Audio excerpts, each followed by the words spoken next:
حرام سے مسجد اقصی تک گیا، وہاں سے عرش اعظم تک گیا، رب کا دیدار کر کے آیا، گیا تھا تو زنجیر ہل رہی تھی، واپس ہوا تب بھی زنجیر ہل رہی ہے۔ سیدنا صدیق اکبر کا ایمان سنو، وہیں سے انسانوں میں دو تاریخ پڑ جاتی ہے، ایک ابو جہلی ایمان ہے، ایک صدیقی ایمان ہے۔ حضرت صدیق اکبر فرماتے ہیں اگر میرے نبی نے ایسا فرمایا ہے تو وہ حبیب پروردگار ہے، اور اللہ کی شان یہ ہے کہ ان اللہ علی کل شیء قدیر، بلا شبہ ممکن گانے والا ان کا پروردگار ہے، لانے والا ان کا پروردگار ہے، اور یہ ممکنات میں سے ہے، اس کو ہم امر محال نہیں سمجھتے ہیں۔ یہ ہے نبی کے عاشق و شیدائی سیدنا صدیق اکبر رضی اللہ تعالی عنہ۔ تو الحمدللہ آج ہمارا ایمان اور اتقان انہی کے تابع نظر آتا ہے، اور یہ صدقہ ہے فاضل بریلوی کا، امام عشق و محبت سیدی سرکار اعلیٰ حضرت کا، کہ جنہوں نے محبت اہل بیت کے ساتھ ساتھ ہمیں محبت صحابہ، تعظیم صحابہ، اقتداء صحابہ کا بھی پیغام دیا ہے۔ آپ فرماتے ہیں کہ اہل سنت یہ کامیاب کیوں ہے، تو فرماتے ہیں کہ اہل سنت کا ہے بیڑا پار، اصحاب حضور نجم ہے اور ناؤ ہے عطرت رسول اللہ کی۔ ہم محبت اہل بیت بھی اپنے سینوں میں رکھتے ہیں، صحابہ کی تعظیم بھی کرتے ہیں، اور یہ دونوں باتیں نبی نے ہمیں اس کی تعلیم دی۔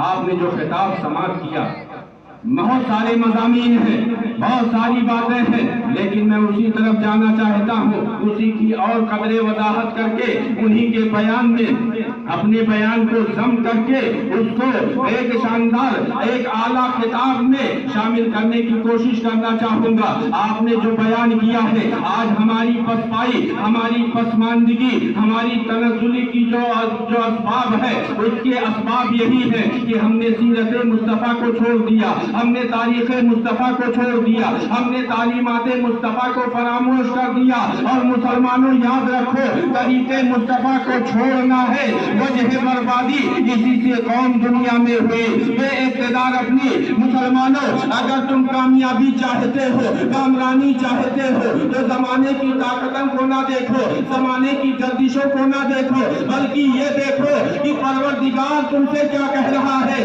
سارا معاملہ اسی کے ہاتھ میں ہے، اور اس کی شان یہ ہے کہ وہ نمرود کے آگ میں تنے تنہا حضرت ابراہیم تھے، پورے نمرودی خلاف تھے، پوری قوم خلاف تھی، بادشاہ وقت خلاف تھا، سب نے مل کے منصوبے بنائے، آگ تیار کی، حضرت ابراہیم کو جلانا چاہا، لیکن اللہ کا فرمان ہوتا ہے یا نار کونی بردم و سلاما علی ابراہیم، تو آگ وہی جو حضرت ابراہیم کو جلانے کے لیے تیار کی گئی تھی، وہی آگ گلے گلزار بنتی نظر آتی ہے۔ آج بھی ہو جو ابراہیم کا ایمان پیدا، آگ کر سکتی ہے اندازے گلستہ پیدا۔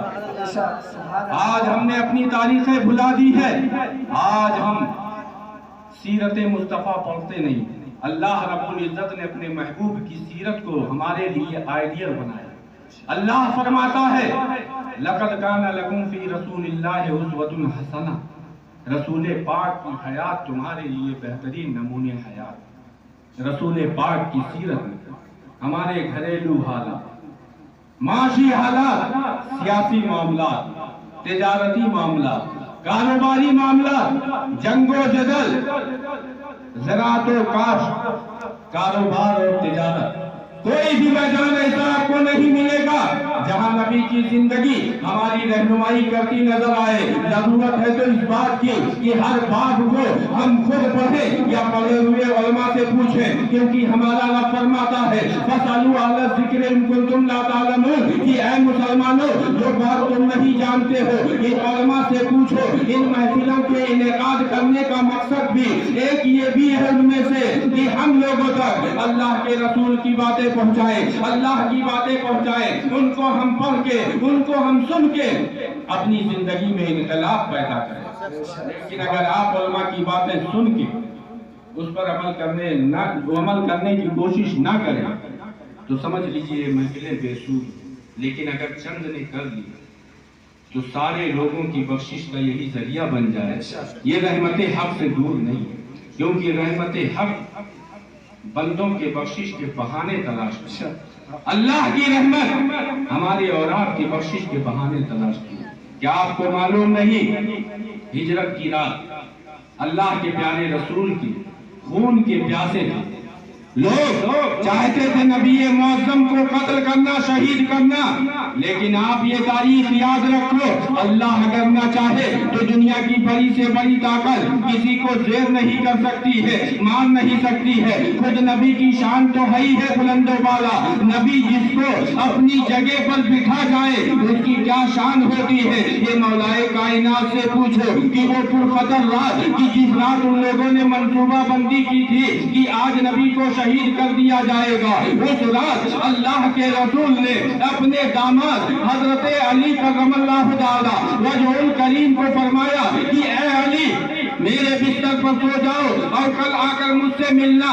واہ مولا کائنات، واہ شجاعت مولا کائنات، ہمت مولا کائنات، ایمان مولا کائنات. آپ جو دیکھیں مسلمانوں اپنے اندر ہمت پیدا کرو، شجاعت پیدا کرو. حضرت علی کرم اللہ تعالی وجہ الکریم سے جب اللہ کے نبی نے فرمایا تو حضرت علی اللہ کے نبی کے اس پاک بستر پر اس رات آپ سوئے، دوسری صبح اٹھتے ہیں اور نبی کی ارادہ کر کے وہاں سے چل دیتے ہیں. کسی نے پوچھا تھا کہ اے مولا کائنات کیا آپ کو ڈر نہیں لگا کہ دشمنان اسلام اس طاق میں تھے کہ اللہ کے نبی رات کو سوئے ان کو شہید کر دیا جائے، اور رات ہم نے دیکھا کہ آپ بے خوف قدر سو رہے ہیں. اس کی حکمت کیا ہے، اس میں وجہ کیا ہے؟ جو مولا کائنات نے فرمایا تھا کہ اے مسلمانوں، اے میرے ساتھیوں، کیا تمہیں معلوم نہیں کہ میرے کریم آقا نے مجھ سے فرمایا تھا کہ اے علی یہاں سو جاؤ کل آ کے ملنا.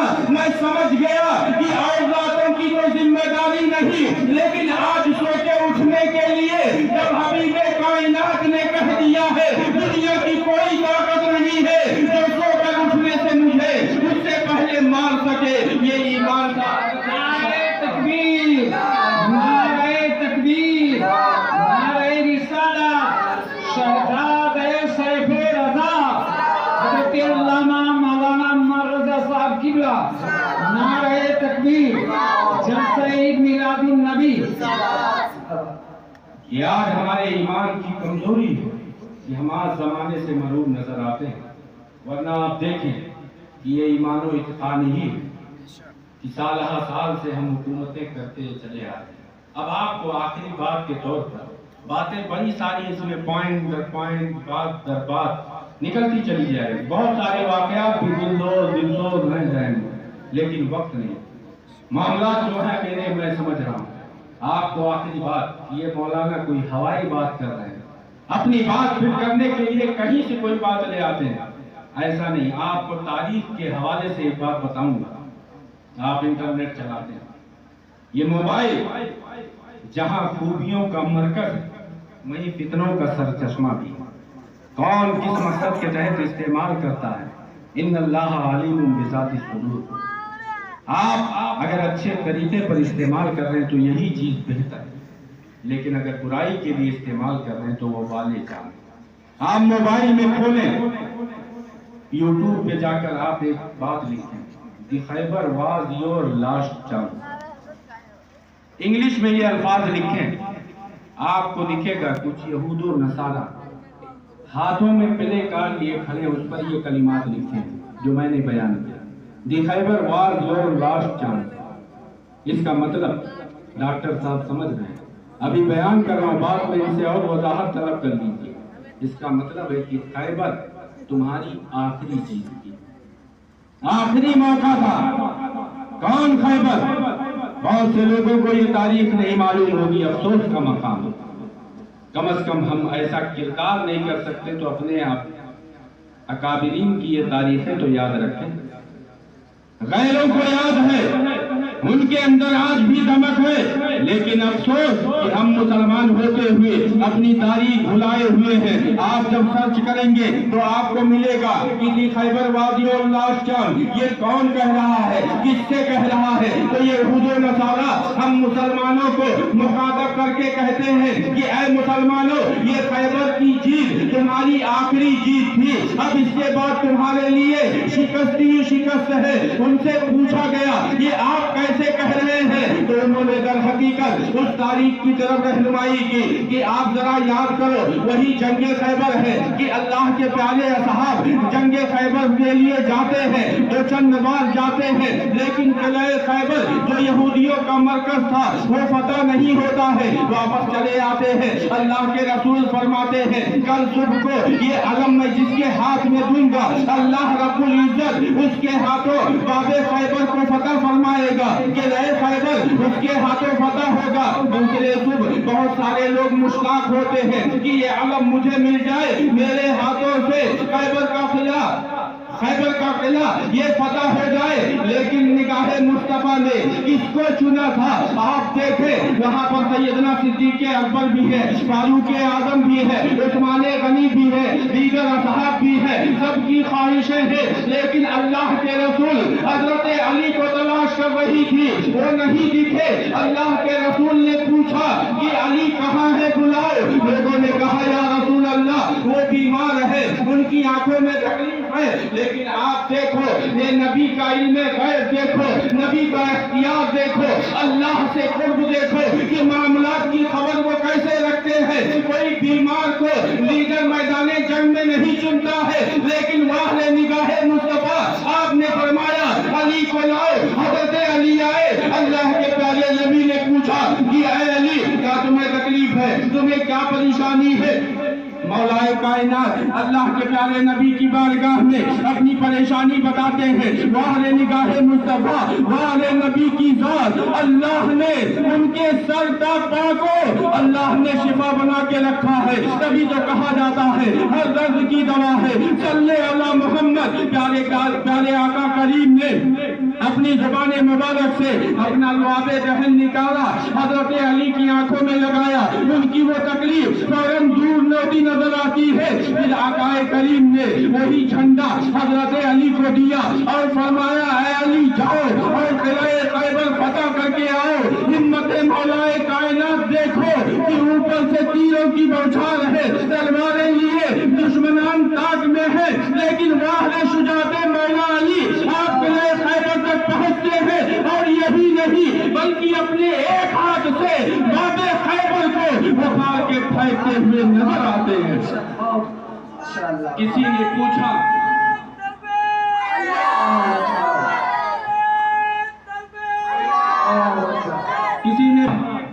آپ بے خوف و خطر پڑھتے چلے جا رہے ہیں، اس میں حکمت کیا تھی؟ تو حضرت علی فرماتے ہیں، ان کا پیارا سا جواب سنا، وہ فرماتے ہیں میرے نبی نے قلعہ خیبر فتح کرنے کا کہا تھا تو میں جان گیا کہ نبی کی نکلی ہوئی زبان سے بات وہ کبھی کر نہیں سکتی، کیونکہ یہ محبوب پروردگار ہے۔ تبھی تو ہمارے مرشد فرماتے ہیں کہ اس نبی کی شان کیا ہے کہ جہاں پانی عطا کر دے، بھری جنت ہبا کر دے۔ نبی مختار کل ہے، جس کو جو چاہے عطا کر دے، اور جہاں میں ان کی چلتی ہے وہ دم میں کیا سے کیا کر دے، زمین کو آسماں کر دے، سریا کو سرا کر دے۔ یہ مالک کونین ہے، گو پاس کچھ رکھتے نہیں، دو جہاں کی نعمتیں ہیں ان کے خالی ہاتھ۔ لیکن مسلمانوں کیا آپ کو معلوم ہے کہ یہ ساری چیزیں کیا ایسے ہی پوری ہو جاتی؟ نہیں، اگر صرف دعاؤں کا سہارا لینا کافی ہوتا تو علماء کرام سے صرف دعاؤں کے لیے کہا جاتا، اسباب نہ تلاشے جاتے۔ آقا کریم کی سیرت نے دعا اور دوا یعنی اسباب اور ذرائع کا سہارا لینے کا بھی ہمیں حکم فرمایا ہے۔ ان کی پاک سیرت میں جہاں یہ ہے کہ مرضی محبوب کائنات کے بغیر کچھ نہیں ہوتا، وہیں ساتھ ہی ساتھ یہ ہے کہ اپنی فتح و نصرت کے لیے، اپنی کامیابی کے لیے تمہیں کچھ کوششیں کرنی پڑے گی۔ وہی مختار کائنات ہے، وہ فرماتے ہیں کہ علم دین کامیابی کا پہلا زینہ ہے، اس کے حاصل کیے بغیر تم کامیاب نہیں ہو سکتے۔ کیونکہ یہ پیاری باتیں بھی تمہیں کب معلوم ہوں گی؟ جب علم دین مصطفیٰ سیکھو گے، تبھی تو آقا کریم فرماتے ہیں اطلبوا العلم ولو کانوا بالصین، کہ علم دین حاصل کرو اگرچہ تمہیں ملک چین جانا پڑے۔ اطلبوا العلم من المہد الی اللحد، کہ علم دین مصطفیٰ سیکھو ماں کی گود سے لے کر قبر تک۔ آخری بات آپ سماعت کر لیں، اللہ کے پیارے نبی مستجاب الدعوات ہیں، جن کی شان یہ ہے کہ اعلیٰ حضرت فرماتے ہیں اجابت کا صحرا عنایت کا جوڑا، دلہن بن کے نکلی دعائیں محمد، جن کی شان یہ ہے کہ جن کی تعریف پروردگار عالم فرمائے وَإِنَّكَ لَعَلَىٰ خُلْقٍ عَظِيمٍ وَرَفَعْنَا لَكَ ذِكْرَكَ، اور ساری باتوں کا اختتام اس پر رکھے کہ اللہ نے ان نمازوں، ان روزوں، حج و زکات اور تمام تر اللہ سے قریب کرنے والی عبادتوں کے لیے اللہ نے اپنے محبوب کی رضا کو لازمی اور ضروری قرار دیا ہے۔ اللہ فرماتا ہے کہ ان اعمال صالحہ کے ذریعہ، مسجدوں میں عبادتوں کے ذریعہ، نماز روزہ حج و زکات کے ذریعہ اگر اللہ کو راضی کرنا چاہتے ہو، اے مسلمانوں، یہ میں اپنی زبان سے نہیں اپنے محبوب کی زبان سے کہلواتا ہوں۔ اللہ کی شان یہ ہے کہ وہ زبان دست و پا سے، زائدہ دست و پا سے یہ پاک ہے، وہ اپنے محبوب سے فرماتا ہے اے محبوب قل ان کنتم تحبون اللہ فاتبعونی یحببکم اللہ، اے محبوب آپ فرما دیجئے اگر تم نمازوں کے ذریعہ، حج و زکات کے ذریعہ، روزوں کے ذریعہ اللہ کو راضی کرنا چاہتے ہو تو میرے محبوب کی اتباع کر لو، اللہ راضی ہو جائے گا۔ کبھی تو بریلی کے امام اس آیت کی ترجمانی کرتے ہوئے فرماتے ہیں کہ خدا کی رضا چاہتے ہیں دو عالم، خدا چاہتا ہے رضائے محمد۔ ایسے کریم آقا، ایسے عظیم آقا کی تاریخ آپ پڑھیں، حضرت سے پوچھیں وہ بتائیں گے۔ جنگ خندق کا موقع ہے، اللہ اکبر، یہ ہم اور آپ کے علو شان کی نبی رحمت خود اپنے ہاتھوں میں زمین کھودنے کا آلہ اٹھاتے ہیں، پیٹ پر پتھر بدے ہوئے ہیں، زمین کی کھدائی کر رہے ہیں، لیکن شان کیا ہے کہ زمین کی کھدائی کرتے اپنے ماننے والوں کو کہیں کیسر و کسرا کی فتح کی بشارت دیتے نظر آئے، شام کے محلات دکھا رہے ہیں۔ یہ آپ کا اختیار ہے، اور جو ظاہراً آپ دکھا رہے ہیں وہ لقد کان لکم فی رسول اللہ اسوۃ حسنہ کی تفسیر ہے کہ اے امت محمدیہ کے لوگ کامیابی کامرانی چاہتے ہو، دشمنوں پر فتح چاہتے ہو، اپنی علو شان چاہتے ہو تو نبی نے جیسے خندق کھودی، ان کے اصحاب نے خندق کھودی اپنے دشمنوں سے حفاظت کے لیے، ان پر برتری کے لیے تمہیں بھی اسباب اور ذرائع کا سہارا لینا ہوگا، ورنہ تو نبی کی شان یہ تھی کہ لاکھ دشمن آئے پورے گروہ، آپ دیکھیں کہ قرآن کی ایک سورت سورہ احزاب ہے، حزب کے معنی گروہ کے ہوتے ہیں، یعنی جماعتوں کا یہ آنا تھا کہ تمام دشمنان اسلام یکجٹ ہو کر اسلام کے چند افراد پر لشکر کشی کے لیے آئے تھے، لیکن اللہ رب العزت نے اپنے محبوب کے دستے پاک سے، اصحاب کے دست سے خندق کھدوائی، لیکن فتح کیسے عطا کرتا ہے کہ جب اصحاب نے ساری اسباب حاصل کر لیے، اپنے طور پر اپنی طاقتیں استعمال کر لی، پوری کوششیں کر لی، آخر میں اللہ رب العزت ان کی نصرت و حمایت فرماتا ہے کہ فرشتوں کی جماعت بھیجتا ہے، فرشتوں کی جماعت آتی ہے، ان کفار کے لشکروں پر ایسی ہیبت طاری کرتی ہے کہ یہ خائب و خاسر ہو کر میدان چھوڑنے پر مجبور ہو جاتے ہیں۔ تو یہ نبی رحمت کی ذات ہے، اللہ رب العزت نے ان کی سیرت میں بھی اسباب کا سہارا، ان کو ہم امت کے لیے، ہم امت کی تعلیم کے لیے یہ سارے اسباب ذرائع رکھے، ورنہ تو ان کی شان مالک کونین ہیں، وہ پاس کچھ رکھتے نہیں، دو جہاں کی نعمتیں ہیں ان کے خالی ہاتھ۔ اللہ رب العزت نے بندوں کی کامیابی، بخشش اور مغفرت کا ذریعہ ہی بارگاہ رسول کو بنایا۔ فرماتا وَلَوْ أَنَّهُمْ ظَلَمُوا أَنفُسَهُمْ جَاءُوا کہ اے محبوب اگر یہ امت اپنی جانوں پر ظلم کر بیٹھے آپ کی بارگاہ میں آئے، آپ کی بارگاہ میں آ کر آپ کو وسیلہ بنا کر اللہ کی بارگاہ میں توبہ و مغفرت کی توبہ کرے، مغفرت کا طالب ہو، آپ بھی ان کے لیے دعائے مغفرت فرما دے وجد اللہ تواب الرحیم، تو ایسی صورتحال میں اللہ کو یہ لوگ توبہ قبول کرنے والا پائیں گے کہ جن کے صدقے اللہ لوگوں کے توبہ کو قبول فرمائے۔ اس ذات نے کیا مشقتیں نہیں برداشت کی جنہوں نے ابھی آپ نے سماعت کیا بیٹیوں کو زندہ درگور کیا جاتا تھا، عورتوں کو مقام کوئی حاصل نہیں تھا، انہیں ایک ہوس رانی کا فقط ذریعہ سمجھا جاتا تھا۔ ایسے ماحول میں جس نبی نے انسانیت کو عظمت بخشی، جنہوں نے معراج کی بلندیوں پر پہنچایا، ان کی شان اور رفعت کا عالم کیا ہے۔ آج جو کچھ بھی ہے یہ سب صدقہ ہے، ہوتے جہاں خلیل و بنا کعبہ و منا، لولاک والے صاحبی سب تیرے گھر کی، وہ جو نہ تھے تو کچھ نہ تھا، وہ جو نہ ہو تو کچھ نہ ہو، ارے جان ہے وہ جہان کی، جان ہے تو جہان۔ مسلمانوں آج نبی کی اسی سیرت اپنی زندگی میں لاؤ، اس کو پڑھو، چند الفاظ کے ذریعہ ان باتوں کو کما حق کو بیان نہیں کیا جا سکتا، یہ ہماری طاقت کے پرے بات ہے۔ ہمارے اکابرین جب یہ بات کہتے ہیں تو میں تو ادنا درجے کا طالب علم، آپ ضرورت ہے تو اس بات کی کہ اپنی زندگی کی ضروریات کے مطابق اگر خود پڑھ سکتے ہیں تو آپ پڑھیں، ورنہ ان علماء کی بارگاہ میں آئیں، ان سے پوچھیں، نبی کی سیرت پوچھیں، اصحاب کا کردار پوچھیں، حضور غوث پاک کی سیرت دیکھیں کہ جنہوں نے تعلیم پر سب سے زیادہ فوکس کیا۔ آخری بات، حضرت سلطان صلاح الدین ایوبی کا نام سب جانتے ہیں۔